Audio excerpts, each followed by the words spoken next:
ابھی تک ان سے ہماری کوئی بات چیت نہیں ہو سکی. ہمارے پرائم منسٹر ملے ہیں ان کو, وزیر اعظم کو, بینظیر کو, اور وہ میچ کرسی کے طور پر ان کو ملے ہیں. باقی ہماری کوئی بزنس لائک ملاقات ان سے نہیں. میری تو ویسے بھی ان سے کوئی ملاقات نہیں ہوئی, کرسی کے طور پر بھی نہیں ہوئی.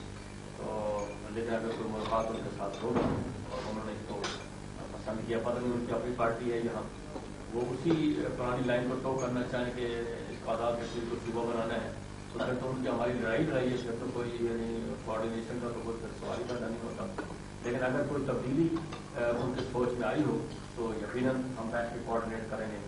تو میں تو اس معاملے میں مکمل ابھی تک کہہ سکتا ہوں کہ کوئی کسی اینگل سے کوئی کامیابی بالکل نہیں. وزارت امور کشمیر جو ہے, جو اسی مقصد کے لیے بنائی گئی تھی, اس کا رول تو بالکل 100% نیگیٹو ہے, اور کوئی پازیٹو رول ان کا ہے نہ آزاد کشمیر کی ترقی و تعمیر میں, نہ آزاد کشمیر کے نظریات میں, نہ کشمیر کی آزادی میں. وہ تو ایسا لگتا ہے کہ it's a ministry to destroy everything what has been created so far. کچھ ہمیں میری آج تک سمجھ میں نہیں آیا. میں نے کہا میٹنگ میں ان سے پوچھا کہ مجھے 40 سال میں ایک بات آپ بتا دیں, میں 2, 4, 10, 20, 50 کا مطالبہ نہیں کرتا, ایک بات پازیٹو بتا دیں جو منسٹری نے کی ہو, اور اس پر ہم 45 لاکھ 50 لاکھ روپیہ سالانہ خرچ کرتے ہیں. تو ان کا تو رول ہماری سمجھ میں بالکل نہیں آیا. تو فیڈرل گورنمنٹ کے ساتھ ابھی ہماری نئی گورنمنٹ کے ساتھ کوئی بات نہیں. دوسرا جو آپ کا ہے کہ اس کا سیاسی حل نکلے, سیاسی حل کی ہماری جو سوچ ہے وہ یہ ہے کہ اس کو اس بات پر جو بین الاقوامی معاہدے کیے گئے ہیں ان کے مطابق اس کو حل کیا جائے, اور وہ یہی ہے کہ پلیبسٹ ہو کشمیر کے اندر. اب پلیبسٹ سے ہم پیچھے 2 وجہ سے نہیں آ سکتے. ایک تو اس وجہ سے نہیں آ سکتے کہ ہمارا اپنے سے بڑے دشمن کے ساتھ ایک مقدمہ ہے جو ہم لڑ رہے ہیں. اگر ہم اپنی پوزیشن چینج کریں تو ہم مقدمہ ویسے ہی ہار جاتے ہیں, مغل ہرے ہار جاتے ہیں. اس لیے ہم کو اس خطرے کے پیش نظر بھی اپنی پوزیشن میں کوئی بالکل تبدیلی نہیں آنے دینا. اور دوسرا اس لیے کہ بھارت کی طرف سے ہمیں معلوم نہیں ہے کہ آیا وہ اس میں کوئی تبدیلی چاہتا ہے. کسی وقت وہ تبدیلی چاہتے تھے, یعنی ان کی طرف سے یہ باتیں ایسے اشارے ہوتے رہے کہ یہ ہو سکتا ہے وہ ہو سکتا ہے, لیکن اس وقت ہماری طرف کوئی ایسا بات موقع نہیں آیا. تو ان کی طرف سے ابھی کچھ ہمیں پتہ نہیں ہے کہ وہ کیا کریں گے. اگر ہم نے یک طرفہ طور پر کوئی اور تجویز پیش کر دی تو پھر وہ بھی انڈیا کے حق میں ملا کر جا کے ختم ہو جائے گی. اس لیے ہم نے اس سے پیچھے ہٹنے کی بات ہے. لیکن کشمیر کا اصل میں کوئی حل سوائے تصور کے نہیں. وہ حل اگر کیا کسی نے وہ چلے گا نہیں. وہ جھگڑا کشمیر میں چلتا رہے گا, فساد ہوتا رہے گا, اور پھر اس کا نتیجہ وہی ہوگا کہ 2 ملکوں کے درمیان تعلقات جو ہیں وہ کشیدہ اور خراب رہیں گے. تو اس لیے اس کا حل وہی ہے سیاسی کہ اس کو تصور رائے کے ذریعے بین الاقوامی نگرانی میں اس کو حل کیا جائے. میرے خیال میں کوئی اور اس کا سیاسی حل نہیں. سر میرے 2 سوال تھے.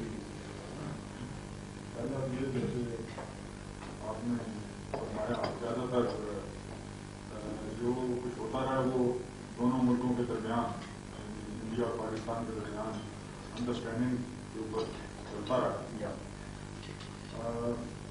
انڈیا جو کچھ کر رہا ہے کشمیر کو مدغم کرنے کے لیے وہ سارے اقدامات بھی ہماری نظر میں ہیں. اسی طرح جیسے آپ نے فرمایا کہ پاکستان کا رویہ بھی کچھ معذرت خواہانہ ہے اس سلسلے میں. تو بین الاقوامی سطح پہ اس مسئلے کو دوبارہ زندہ کرنے کے لیے یا اس کو ریوائو کرنے کے لیے کیا اقدامات لیے جا سکتے ہیں, تو اس کے بارے میں بھی فرمائیں. دوسرا سوال جو وہ کشمیر کے بارے میں نہیں ہے.